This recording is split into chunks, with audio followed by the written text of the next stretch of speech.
Hi everyone, I am doctor Kashika Jain और आज इस वीडियो में मैं बात करूंगी पैनिक अटैक्स के बारे में कि पैनिक कंडीशन में क्या होता है एक पर्सन के साथ। मैं आपको एक केस स्टडी शेयर करूंगी ताकि आप बहुत अच्छी तरह से समझ पाएं कि हमारे अंदर जब पैनिक कंडीशन बनती है और हमें पैनिक अटैक आता है तो एक्चुअल में एक पर्सन के साथ क्या होता है और इंस्टेंट आप उस पर्सन को कैसे रिलीफ दिला सकते हैं, या अगर आप खुद ही पैनिक कंडीशन को एक्सपीरियंस कर रहे हैं, सेंस कर रहे हैं, तो इंस्टेंट उस पैनिक अटैक से कैसे बाहर आ सकते हैं। और मैं इसका परमानेंट क्योर भी आपको जरूर बताऊंगी। तो ये वीडियो फिर से एक सोल्यूशन ओरिएंटेड वीडियो है। आपको इस वीडियो को लास्ट तक देखना है और आपने अगर अभी तक मेरा ऐप डाउनलोड नहीं किया है तो उसे अभी डाउनलोड कर लीजिए, क्योंकि उसमें एंजाइटी की, डिप्रेशन की फ्री एक्सरसाइजेस आप लोगों के लिए हैं। तो चलिए शुरू करते हैं। देखिए, पैनिक अटैक की साइकिल को समझते हैं, फिर मैं उस केस का आपको एग्जांपल दूंगी। जब भी किसी इंसान को पैनिक अटैक आता है तो क्या होता है, उसके अंदर एंजाइटी की सेंसेशन होती है। अब ये एंजाइटी क्या होती है, इसके बारे में मैं अपनी बहुत सारी वीडियोस में बात कर चुकी हूँ। आप मेरी एंजाइटी की प्लेलिस्ट चेक कर लीजिए। एंजाइटी की सेंसेशन उसको अलग अलग लेवल्स पर हो सकती है, जैसे कि उसको फिजिकल लेवल पर सेंसेशन होती है। अब ये जो फिजिकल लेवल पर सेंसेशन होती है, इसका सोर्स तो डेफिनेटली माइंड में चल रही थॉट्स ही होती हैं। तो पहले से ही, यानी कि उसके पास जो सेंसेशन है उसके रिलेटेड उसके पास एक बैकग्राउंड है पूरा का पूरा। उसके माइंड में, उसके माइंड में एक पूरा बैकग्राउंड है, कुछ मेमोरीज का कलेक्शन है, कुछ ऐसी कंडीशन उसके दिमाग में है जिसकी वजह से उसको वो सेंसेशन आ रही है। अब एंजाइटी की सेंसेशन जब आती है तो उसके बाद कैटास्ट्रॉफिक बिलीफ होते हैं। कैटास्ट्रॉफिक क्या होता है, इसका मतलब होता है वर्स्ट, यानी कि उस सिचुएशन में जो बुरे से बुरा हो सकता है वही उस इंसान के दिमाग में चल रहा होता है।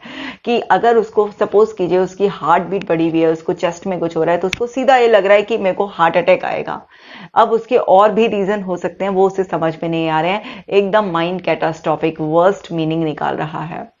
और फिर क्या होता है, rapid increase in anxiety sensation. लगातार वो एंजाइटी की सेंसेशन और तेज हो जाती है, बिकॉज जब दिमाग में वर्स्ट से वर्स्ट ही कुछ भी चीज चलेगी तो वो सेंसेशन तो फास्ट हो ही जाएगी। इसके बाद पर्सन को पैनिक अटैक आ जाता है। अब पैनिक अटैक में कोई लोग बहुत ज्यादा रोते रहते हैं, रो रो कर बेहाल हो जाता है। कुछ लोग अपनी चेस्ट पकड़कर बिल्कुल ऐसे बैठ जाते हैं, बेहोश जाते हैं, कुछ सर पकड़ लेते हैं, कुछ लोग और भी बहुत छटपटाने लग जाते हैं। अलग अलग तरीके के सिम्टम्स आते हैं। कुछ लोग बिल्कुल सांस खिंच खिंच के लेते हैं, ऐसे सुबक सुबक के रोने लगते हैं, और बिल्कुल कुछ लोग अनकॉन्शियस हो जाते हैं। तो अलग अलग तरीके से किसी को भी पैनिक अटैक आ सकता है। फिर जब भी वो ये पैनिक अटैक की जो ड्यूरेशन होती है वो 5 मिनट से लेकर अराउंड 30 मिनट्स तक हो सकती है, या किसी को कई बार बहुत शॉर्ट में भी कुछ जस्ट 1-2 मिनट के लिए भी लाइट पैनिक अटैक आ सकता है।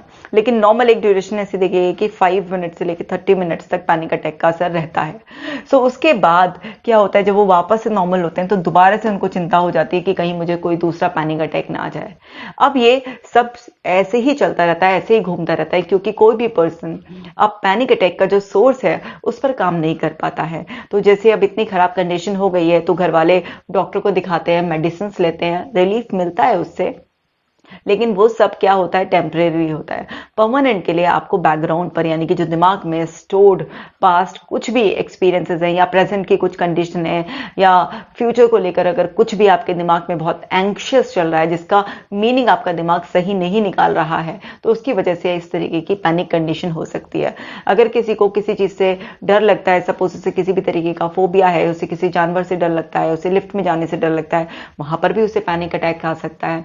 किसी इंसान के अंदर पास्ट की पेनफुल मेमोरीज हैं और उसे बार बार उनसे डर लग रहा है, वो इमोशनली वहां स्टक हो गया है, उसे भी पैनिक अटैक आ सकता है। तो पैनिक अटैक के पीछे कोई ना कोई सॉलिड ऐसा रीजन है जिसमें बहुत ही हाई इंटेंसिटी फियर की है, अनसर्टेनिटी की है, इनसिक्योरिटी की है, तो तब वो पैनिक कंडीशन बन जाती है। अब मैं आपको एक केस बताती हूँ। ये जो केस है ये एक 40 साल की लेडी का केस है।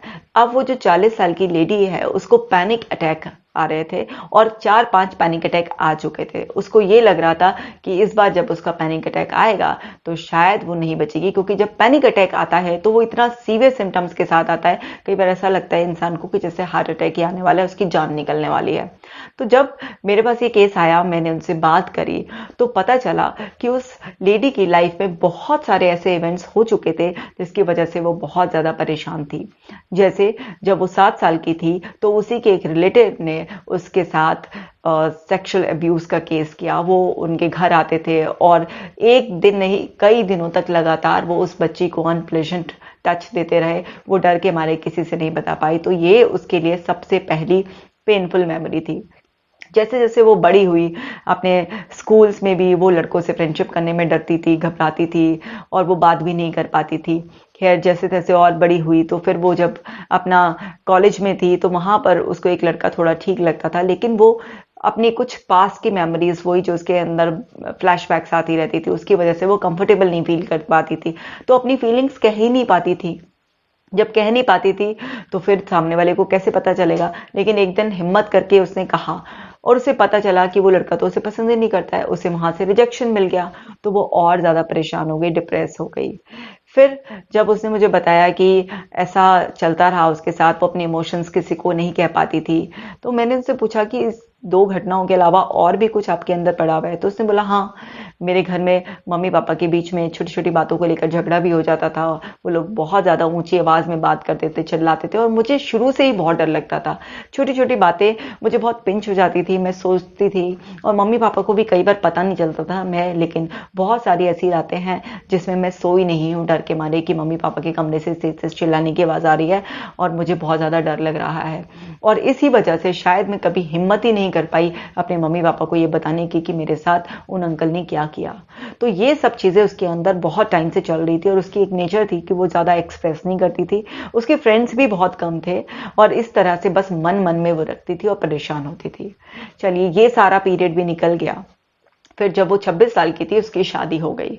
जब शादी हुई तो हस्बैंड भी थोड़ा सा कड़क स्वभाव के थे, यानी कि छोटी बातों पर थोड़ा सा नाराज हो जाना, गुस्सा करना या फिर अपने हिसाब से ही सब चीज़ें चलाना। तो ये सारी चीज़ें भी उस लेडी को बहुत परेशान करने लगी, क्योंकि उसकी मन मर्जी का कभी उसके साथ हुआ ही नहीं, बल्कि उसके साथ उसे ऐसा लग रहा था कि बहुत गलत हुआ है, मेरी लाइफ बिल्कुल बेकार है और यहाँ पर मुझे हस्बैंड भी ऐसा मिल गया है जिसके साथ मैं कंफर्टेबल नहीं हूँ, अपने मन की बात नहीं कह सकती हूँ, खुलकर कहने में उसे डर लगता था। एक तो पहले से एक्सप्रेशन उसमें कम था और ऊपर से हस्बैंड का रिएक्शन ऐसा होने की वजह से वो फिर से दबी दबी डरी डरी सी ऐसे रहती थी। तो उसे विश्वास ही नहीं हो पाता था कि अपने ऊपर, उसका कॉन्फिडेंस बिल्कुल चला गया। वो हर समय घबराहट से में, एक दहशत से में, डर से में रहने लगी और छोटे छोटे काम करते हुए भी उसको बहुत ज़्यादा डर लगता था। अब जब उसके अंदर ये सब चीज़ें और सप्रेस्ड होती गई 3 साल बाद जब वो माँ बनी और माँ बनने के बाद उनके घर में बेटा हुआ और बेटे के बाद भी वो अपने मन की कोई भी बातें कह नहीं पाती थी, बल्कि उसकी मदर इन लॉ वगैरह भी थोड़ा सा उसको और डोमिनेट करके रखती थी। तो वहाँ पर उसे ये चीज़ बिलीव बहुत स्ट्रांग होने लगा कि मेरी लाइफ में कुछ भी नहीं है, मतलब मेरा नहीं चल सकता है, मेरे को दूसरों के हिसाब से अपनी ज़िंदगी जीनी है, मैं अपने मन की बात किसी से कह नहीं पाती। और बचपन की जो घटना थी, वो जो 7 साल की उम्र में उस आदमी ने उसके साथ किया था, वो सब भी उसके अंदर और कंट्रोल लेने लगी और इस तरह से उसका एक बिलीफ बन गया कि मेरी लाइफ बिल्कुल बेकार है। बिल्कुल हेल्पलेस फील करने लगी, होपलेस फील करने लगी और अंदर सप्रेस्ड होने की वजह से, घुटन होने की वजह से उसके अंदर क्या हुआ, आदमियों से ही डर डेवलप हो गया। मतलब उसको ऐसा विश्वास खो दिया उसके मन में कि आदमी जो होते हैं वो बिल्कुल ही खराब होते हैं, उनसे आप अपने मन की बात भी नहीं कह सकते, वो आपको डोमिनेट करते हैं, बस वो आपको यूज करना जानते हैं। इस तरीके के उसके कुछ रॉन्ग बिलीफ अंदर अंदर डेवलप हो गए। तो उसने अपने हस्बैंड को भी थोड़ा थोड़ा अवॉइड करना शुरू कर दिया। जैसे पर्सनल टाइम के समय पर कुछ बहाना बनाना शुरू कर दिया और उनसे एक डिस्टेंस क्रिएट करने की कोशिश की। अपने बेटे के प्रति भी नेगेटिव होने लग गई कि ये भी कल को बड़ा होगा तो ये भी इसी तरीके से होता चला जाएगा। तो वहां पर क्या हुआ कि जब भी कुछ ऐसी कंडीशन आती थी कि हस्बैंड ऊंची आवाज में जरा सा बोल जाते थे या घर में कुछ भी ऐसा होता था और वो अपनी बात नहीं कह पाती थी, तो उन ओवरवेल्म सप्रेस्ड इमोशंस की वजह से उसको पैनिक अटैक आ जाता था। और उसकी जो कंडीशन थी पैनिक अटैक में, बिल्कुल पहले सुबह सुबह का रोना और रोते रोते फिर एकदम से बेहोश हो जाना, ऐसा होता था के साथ। तो अभी मैंने आपको बताया कि जो भी हमारे सेंसेशन होती है उसके पीछे बैकग्राउंड होता है। तो इस केस के बारे में मैंने आपको बता दिया कि क्या बैकग्राउंड था। तो उस लेडी के साथ ये सब कुछ हो रहा था।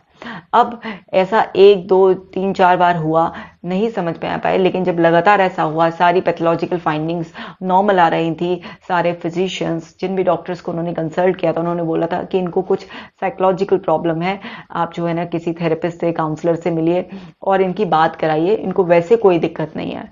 तो शुरुआत में परिवार वालों को क्योंकि समझ में नहीं आता है कि ये सब क्या चल रहा है, तो लेकिन धीरे धीरे लोग समझ ही जाते हैं। तो खैर अल्टीमेटली वो समझ गए और फिर वो जब मेरे पास आए तो ये सारा केस मैंने अभी आपको बताया। तो क्या हो रहा था, हमें ये समझना है कि ये साइकिल जो थी उनकी वो क्यों नहीं ब्रेक हो रही थी, क्योंकि उनके अंदर जो एंजाइटी की सेंसेशन थी उसके कॉजेज बने हुए थे। ये जो बैकग्राउंड होता है हमारा, यहाँ पर हमारे कॉजेज होते हैं, और जब तक आप इन कॉजेज को रिमूव नहीं करोगे, अंदर से आप खाली नहीं होंगे, आप क्लीनिंग नहीं करोगे, तो वहां पर वो सेंसेशंस जो आपको फिजिकल लेवल पर फील हो रही हैं, जो आपके अंदर वो डर पैदा कर रही हैं और जिससे आपका दिमाग सिर्फ एक वर्स्ट ही उसका मीनिंग निकाल रहा है, तो वहां पर ये चेन जो है ना ऐसे ही घूमती रहेगी। आपको अपने अंदर के पड़े हुए पास्ट एक्सपीरियंसेस पर, रेफरेंसेस पर, सब पर काम करना ही पड़ेगा, वरना बाकी सारे सॉल्यूशंस बस टेम्परेरी हैं। मतलब जो अंदर फिक्स हो चुका है उसकी रिप्रेजेंटेशन बदलनी पड़ेगी, उसमें से पेन को रिलीज करना पड़ेगा, माफी देनी पड़ेगी और एक्सेप्ट कर कर मूव ऑन करना पड़ेगा, तब ही जो है ना आप बदल सकते हैं। तो इस केस में जब मैंने उनके हस्बैंड से भी बात करी तो उनको, तो हस्बैंड को पता नहीं था कि उनके साथ बचपन में क्या हुआ था या उनका अपना जो मायके की जर्नी थी वो कैसी थी। तो हस्बैंड भी बहुत अननोन थे, तो वो तो अपने नेचुरल वे में थोड़ा सा एक गर्म स्वभाव से, या फिर उनको ऐसा लगता था कि भाई मैं अपने परिवार को अच्छे से चला सकता हूं, तो इसलिए वो ऐसा कुछ कह देते थे। लेकिन जब उनको ये सब बातें पता चली तब वो इस चीज में सपोर्ट करने के लिए तैयार हो गए, और उन्होंने भी काउंसलिंग के दौरान अपने स्वभाव को बहुत ज्यादा बदला और बड़े सपोर्टिव उससे हो गए, और धीरे धीरे वो कैसे बाहर आई मैं आपको बताती हूँ। सबसे पहले क्या है, हमें ये चीज समझनी है कि उस लेडी के साथ या किसी के भी साथ, आप भी जो भी लोग ये वीडियो देख रहे हैं तो आप अपने केस को इसमें रख लीजिएगा। क्या होता है, हमारे आसपास जो भी इवेंट्स हो रहे होते हैं वो इवेंट हमेशा इंफॉर्मेशन पैदा करते हैं। मतलब जो कुछ भी हमारी सेंसेस एक्सपीरियंस करती रहती हैं उससे हमारा माइंड जो है ना वो प्रोग्राम होता रहता है। अब माइंड अंदर अंदर जो भी प्रोग्रामिंग करता है तो वो डेफिनेटली उसके लिए प्रोग्रामिंग क्या होती है, लर्निंग होती है। तो उसमें आपके अपने पर्सनल एक्सपीरियंसेस होते हैं जो भी आपके साथ हुए हुए हैं, और आपके कलेक्टेड रेफरेंसेस होते हैं,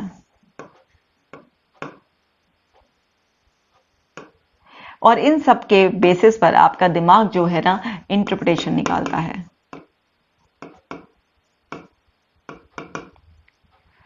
अब उनके साथ 7 साल की उम्र में चाइल्ड अब्यूज का केस हुआ था। फिर वो लड़कों से एक डर, अनकंफर्टेबल फीलिंग्स डेवलप हो ली। फिर उन्हें कॉलेज में एक रिजेक्शन मिला। घर में भी बचपन में मम्मी पापा के बीच में लड़ाई झगड़ा होता था। ये सब तो बड़े पुराने इवेंट्स हो गए हैं, और वो मेरे पास 40 साल की उम्र में आई थी। तो ऐसा क्या है कि एक 40 साल की लेडी जो मैच्योर हो चुकी है, माँ भी बन चुकी है, सब कुछ पढ़ी लिखी है, वो 7 साल में भी अटकी हुई है, वो अपने कॉलेज में भी अटकी हुई है। बचपन की बहुत सारे डेज जो वो स्लीपलेस नाइट उसने बिताई, मम्मी पापा के कमरे से जब लड़ने की आवाज आती थी, डरती थी, वो सब उसके अंदर जिंदा है। क्यों जिंदा है? क्योंकि यहाँ पर जो एक्सपीरियंसेस और रेफरेंसेस हैं इसमें हाई इमोशनल इंटेंसिटी है। इसमें जो इमोशंस हैं वो बहुत ही ज्यादा स्ट्रांग है, और जिसमें भी आपके एक्सट्रीम इमोशंस एसोसिएटेड होंगे वो चीज आपके सबकॉन्शियस में हमेशा एक सिग्निफिकेंट रोल में होगी, बहुत ही इंपॉर्टेंट प्लेस में होगी। तो सबकॉन्शियस क्या है, उसको ऐसा मानिए कि जिंदा रखता है।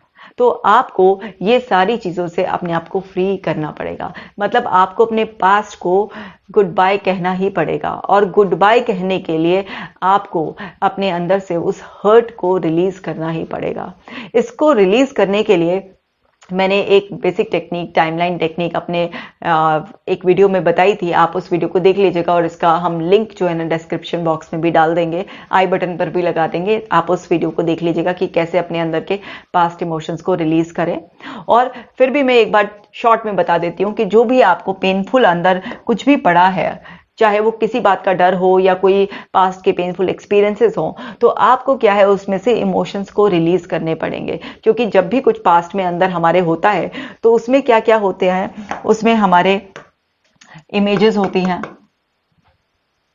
उसमें साउंड जो डायलॉग्स के रूप में होता है, और फीलिंग्स होती हैं। जब तक ये फीलिंग्स इसमें रहेंगी, इसको आप हटाओगे नहीं, तब तक ये मेमोरीज पावरलेस नहीं होंगी। वो डायलॉग्स और वो इमेजेस एकदम से पावरलेस हो जाएंगी जैसे ही आप उनसे फीलिंग्स डिटैच करोगे। तो इसके लिए वो टेक्निक भी है, और मैं इसके लिए एक एक्सक्लूसिव और वीडियो भी बनाऊंगी कि किस तरीके से आप अनकॉन्शियस लेवल पर जाकर अपने, चाहे वो सेल्फ हिप्नोसिस के जरिए हो या एनएलपी के जरिए हो, किस तरीके से आप अपने जो पेनफुल मेमोरीज हैं उसे और कैसे रिलीज कर सकते हैं। फिलहाल अभी समझ लेते हैं तो दिमाग कैसे काम करता है कि जब भी कोई सिचुएशन हमारे सामने आती है तो हमारा माइंड प्रीवियस प्रोग्रामिंग को चेक करता है और हमें एक ऑटोमेटिक थॉट दे देता है। अब वो थॉट डेफिनेटली पास्ट के एक्सपीरियंसेस से, रेफरेंसेस से इन्फ्लुएंस होकर आई है, तो वो वैसे ही आएगी ना, यानी कि नेगेटिव आएगी, कैटास्ट्रॉफिक आएगी, वो एंग्जाइटी देने वाली आएगी, डिप्रेस करने वाली आएगी। तो जैसी थॉट आती है हम जानते हैं वैसा ही हम इमोशन फील करते हैं और फिर अकॉर्डिंगली हमारा बिहेवियर हो जाता है। तो पैनिक अटैक आना एक बिहेवियर का पार्ट है। आपकी बॉडी ने बिल्कुल सरेंडर कर दिया है, लेकिन उसने सरेंडर क्यों किया? क्योंकि इमोशनल फोर्स जो थी, यहां से जो इमोशंस की फोर्स थी वो बहुत ही स्ट्रांग थी, इसलिए किया। अब ये इसको फोर्स किसने बनाया? ये फोर्स बनाया जो पुरानी, जो अंदर कैटास्ट्रोफिक जो थॉट्स चल रही थी, और वो थॉट्स कैसे इन्फ्लुएंस हुई? ये पर्सनल एक्सपीरियंसेस और रेफरेंसेस के बेसिस पर हुई हैं। तो आपको इनका लिंक ब्रेक करना है। जब तक आप वो लिंक नहीं ब्रेक करेंगे तो सारे के सारे सॉल्यूशंस जो भी आप लेंगे, अडॉप्ट करेंगे, वो सारे के सारे टेम्परेरी होंगे। चाहे वो आप मेडिसिन से इसका सोल्यूशन करना चाहेंगे या फिर ऊपर ऊपर से अपने आप को पॉजिटिविटी की लेयर में कवर करेंगे। इसीलिए लोग मुझसे कहते हैं मैम मोटिवेशनल वीडियोस देखते हैं, 3-4-5 दिन तो ठीक निकल जाते हैं लेकिन फिर से रिलैप्स हो जाता है। या हम बहुत ज्यादा पॉजिटिव करने की अपने आप को कोशिश करते हैं, मैं सोचती हूँ पॉजिटिव, लेकिन हो नहीं पाता। क्यों? क्योंकि आप ऊपर की लेयर पे काम कर रहे होते हैं, आप अंदर जाकर उसकी जड़ नहीं खत्म कर रहे होते हैं। भाई उसकी रूट ही निकाल दीजिए। मान लीजिए एक पेड़ है और वो खराब हो गया है, ठीक है, अब उसके पत्ते सड़ने शुरू हो गए हैं, उसकी हेल्थ खराब हो गई है, तो आप क्या करेंगे? ऊपर ऊपर से पत्तों को कट कट कर देंगे, तो वो थोड़ी टाइम के लिए तो ब्यूटीफाई हो जाएगा, लेकिन क्या होगा? क्योंकि उसकी हेल्थ ही खराब है तो फिर से वो सड़े हुए पत्ते आने लगेंगे। तो उसकी रूट में आपको दवा डालनी है ना, ताकि वो ठीक हो जाए। उसकी रूट को ठीक करना है आपको, तभी तो ऊपर का सब कुछ ठीक हो जाएगा अपने आप। तो ऐसे ही हमें ये जो अंदर पड़ा हुआ है इसको रिजॉल्व करना पड़ेगा। जैसे ये रिजॉल्व हो जाएगा तो ये ऑटो सजेशन आना बंद हो जाएगा, और जब ऑटो सजेशन ही गलत नहीं आएगा तो काहे को नेगेटिव इमोशन आप फील करोगे और क्यों आपको ये सब होगा? तो हमें अपने माइंड को रीप्रोग्राम करना है, नेगेटिव को हटाते जाना है, क्लीन करते जाना है, और पॉजिटिव को अपने अंदर बार बार रीइंफोर्स करते हुए चले जाना है। तो इस तरीके से आप चेंज होंगे। आगे समझ लेते हैं। अब अगर आपको पैनिक अटैक आ रहा है और एकदम से भाई आप सारा इतना पुराना तो रिलीज नहीं कर सकते हैं, तो इंस्टेंट पैनिक अटैक कंडीशन को अवॉइड करने के लिए या फिर उस पैनिक अटैक से बाहर आने के लिए आपको क्या करना है? जैसे ही आपको फिजिकल सेंसेशन फील हो, मैंने अभी साइकिल दिखाई थी ना उसकी, तो जैसे ही फिजिकल सेंसेशन फील हो तो आपको अपनी फिजियोलॉजी को चेंज करना है। फिजियोलॉजी यानी कि हमारी बॉडी, क्योंकि सेंसेशन तो बॉडी में ही होगी ना, तो आप अपनी फिजियोलॉजी को चेंज करिए। कैसे? अगर आप बैठे हैं तो खड़े हो जाइए, खड़े हैं तो चलने लग जाइए, मतलब आप अपने हाथ पैर इधर उधर मूव कीजिए, और कुछ नहीं है तो गोल गोल घूम जाइए, किसी भी तरीके से अपनी बॉडी को शेक करने लग जाइए, अपनी फिजियोलॉजी को चेंज कीजिए। तो फर्स्ट स्टेप आपको समझ में आ गया, ये फर्स्ट स्टेप है अपनी फिजियोलॉजी को चेंज करना। सेकंड स्टेप है अनइवन ब्रीदिंग लेना। अनइवन जैसे अब हम ले रहे हैं, लंबी गहरी सांस ले रहे हैं, छोड़ रहे हैं, या कुछ लोगों की सांस बहुत फास्ट फास्ट चलती है, तो इसमें अनइवन का मतलब है जिसमें पैटर्न कोई फिक्स ना हो। जैसे मैं अभी आपको डेमो करके दिखाती हूँ, ऐसे लिया आपने लंबी गहरी सांस,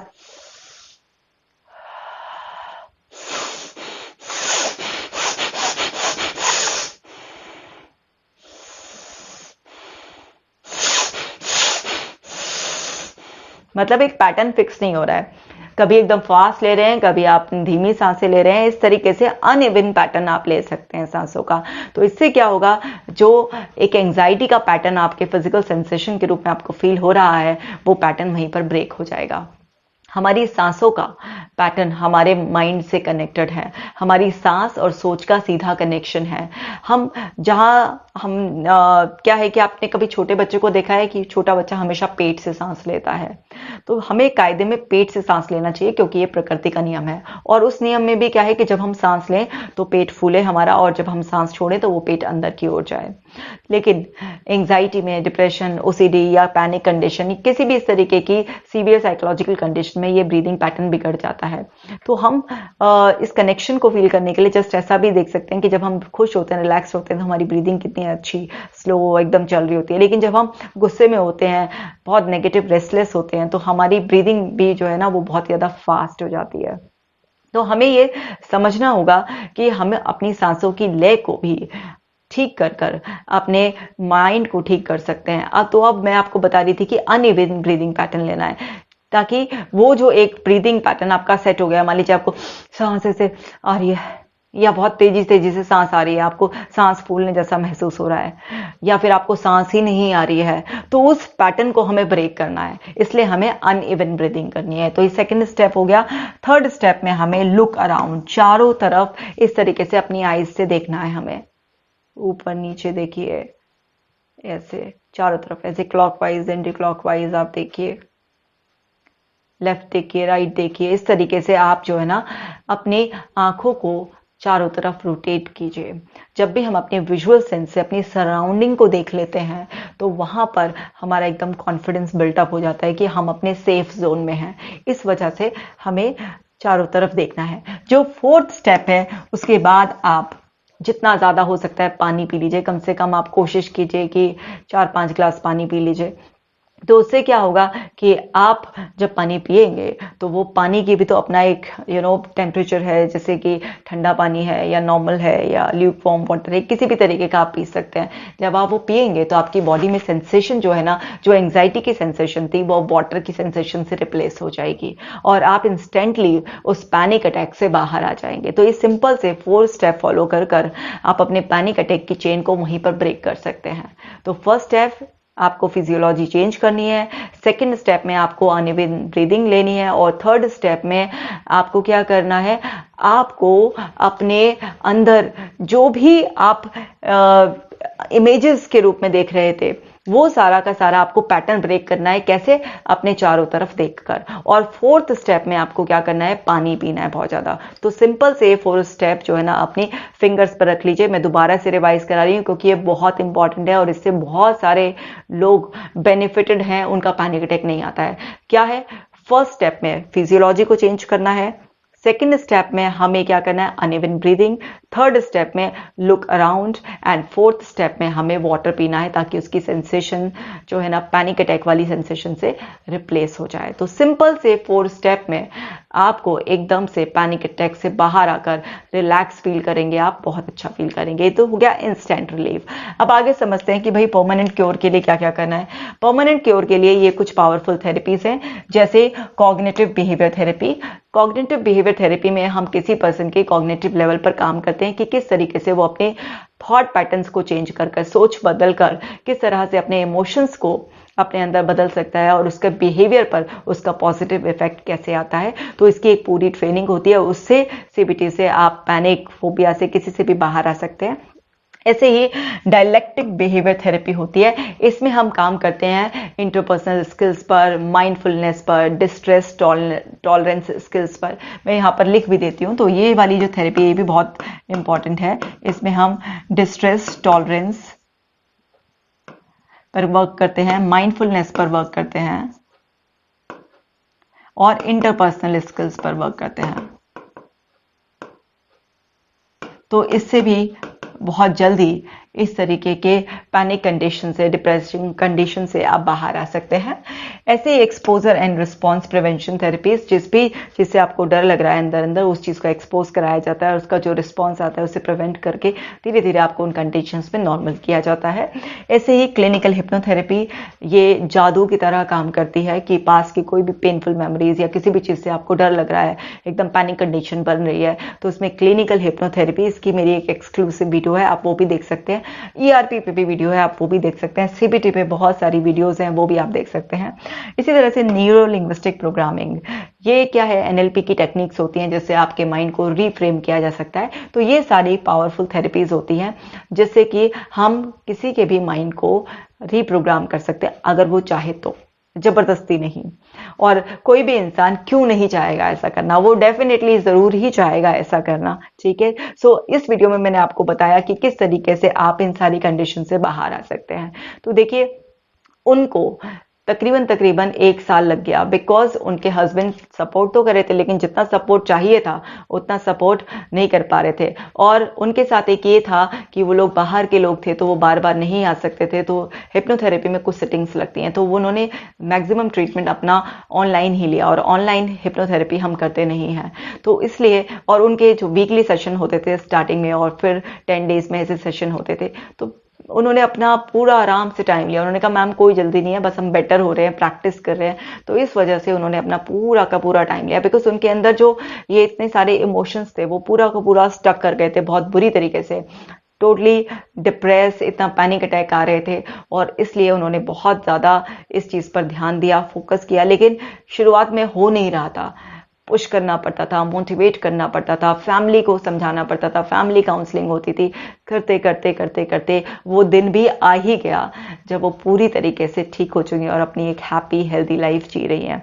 इसी प्रोसेस को फास्ट करने के लिए आप क्लिनिकल हिप्नोथेरेपी का सहारा ले सकते हैं, क्योंकि क्लिनिकल हिप्नोथेरेपी इस सारे प्रोसेस को फास्ट कर सकती है। मान लीजिए किसी इंसान को रिकवर करने में 6 महीने का समय लग रहा है, तो वो आपके कुछ मंथ्स को रिड्यूस कर सकती है, क्योंकि सबकॉन्शियस लेवल पर जाकर क्लिनिकल हिप्नोथेरेपी होती है और वो आपके सप्रेस्ड इमोशंस को रिलीज बहुत जल्दी करा देती है।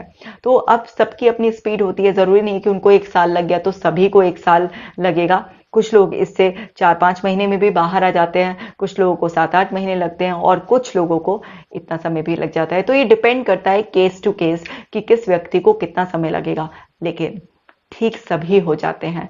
मेरी बात याद रखिएगा कि आप रूट कॉज पर जब तक काम नहीं करेंगे, जब तक आपको अपनी किसी भी पास्ट की पेनफुल मेमोरीज जो अभी भी आपको हॉन्ट करती हैं, प्रेजेंट में आपके फ्यूचर को इफेक्ट कर रही हैं, उससे परमानेंटली मुक्ति नहीं मिलेगी। तो आज के इस वीडियो में इतना ही। आपसे जल्दी ही अपने नेक्स्ट वीडियो में मिलूंगी। आप लोग अपना ख्याल रखिएगा।